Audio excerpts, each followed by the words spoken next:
Hi, welcome back to the Get Published course. My name is Bennett R. Coles, and I'm the founder of Cascadia Author Services.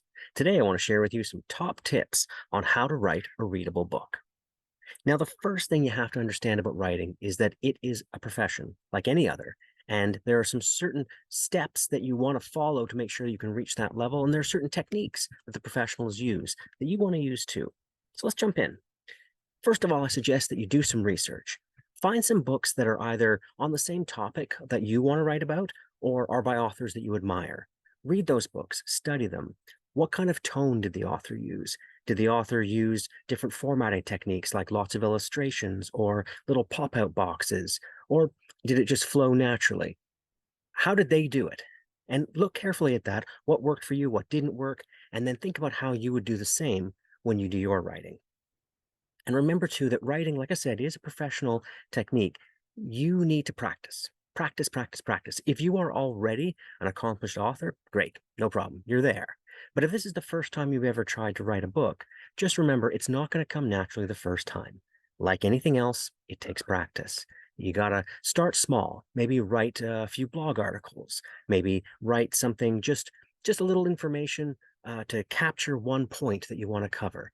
Practice. When you feel comfortable with some of your shorter works, give it to some people that you trust, some readers who can go over it and give you some feedback and see whether you're sort of hitting the tone that you want to hit and getting across the information that you want to get. The point is, though, practice, practice, practice, practice. When you think about how you're going to write, remember too that all the grammar that you learned in school isn't necessarily what you want to apply in your writing. It depends on what kind of book you're writing. If you're writing to an academic audience, then yeah, you're probably going to want to apply a lot of the basic grammar rules that you used in high school. But if you're writing to a contemporary audience, don't be afraid to bend the rules a little bit because it's all about tone. You want to be a little more conversational, a little more approachable, and that's something else that you have to practice. So sometimes you have to break the rules a little bit from what you learned in English class, and that's okay. You want to make sure that you're capturing the right tone, the right sort of feel that your audience is going to want to, that your audience will appreciate as you impart your knowledge and your wisdom to them. Now, when you are writing, when you've practiced, you're feeling good, you've got your tone set, you know what rules of grammar you know that you can safely break, and you actually start writing the book, then you just have to stick with it. When you're writing, write. Don't edit. Don't write a paragraph and then stop and look at it and reread it again and make some changes. Just plow forward. I know when I'm writing, I know that the first draft is 50% junk, but I just got to get the story down. I got to get my thoughts on the page, and then I can always go back and fix it later.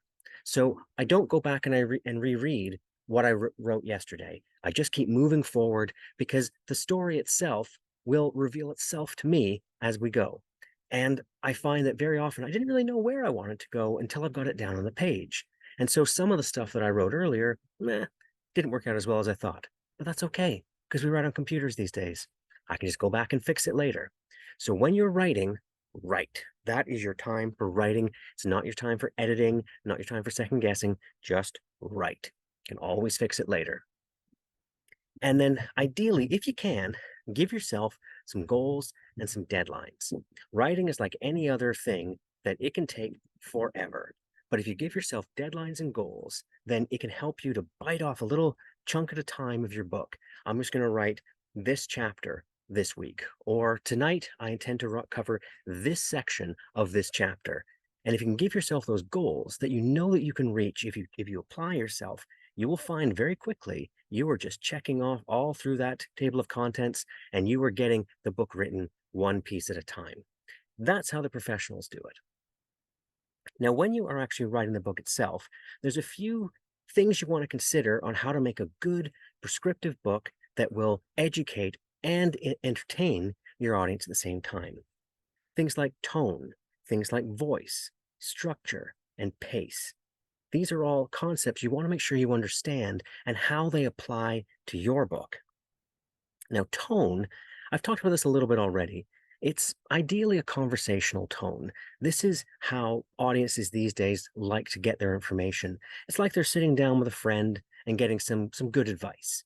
Now, again, if you're writing to an academic audience, you'll want to take a different tone, more formal, more intellectual. Yes. But for most people these days who are just going into a bookstore or going online and picking up a book on a subject that interests them, they would far rather that the author be just having a conversation with them. So it's okay to use contractions. It's okay to use expressions. It's okay to break the rules of grammar sometimes to get your point across. But that all that comes down to your tone. I generally recommend a conversational tone for this kind of book. Now, voice, that's you speaking to the reader. And what that comes down to is, where are you coming from? What's your perspective? What's your position of authority? Like, why are you an expert in this? And your voice should come through. This isn't the same as if you were giving a speech. It is definitely a different way of communicating between vocal and written. And so you have to follow your tone of your writing, but you still want to capture your voice. What is unique about you and your perspective and the information that you want to give across? Now, structure of the book is something that you can ideally figure out beforehand. You have an idea, this is the main idea I want to get across. These are the sub ideas that I need to build on to get to my main idea. The structure of your book will help you to build those ideas logically, one at a time, until you can fill out the whole big idea that you want people to understand. Or if it's a step by step, your structure will be built on the different steps that you want people to follow. The point is, the structure is something that you can design beforehand, and it'll make it a lot easier for you to write the book if you know that I'm going to cover this topic, then this topic, then this topic. So that's your structure.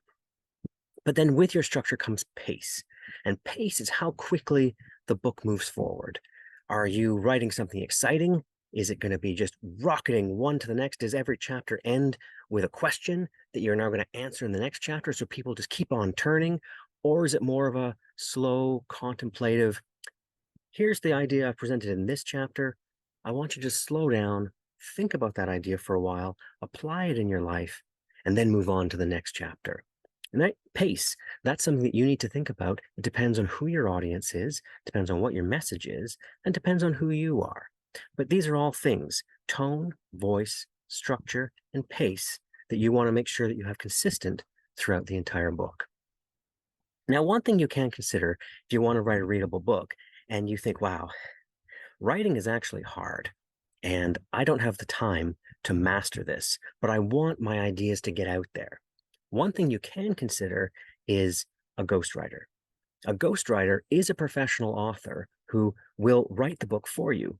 They won't write your ideas for you, in that it's still your ideas. It's still your concepts. You will give the ghostwriter very clear direction on, this is the thought process I've gone through. These are the examples that I want you to use. This is the logic that I'm using in my book. But the ghostwriter will be able to take all of your ideas and weave them together into a good narrative.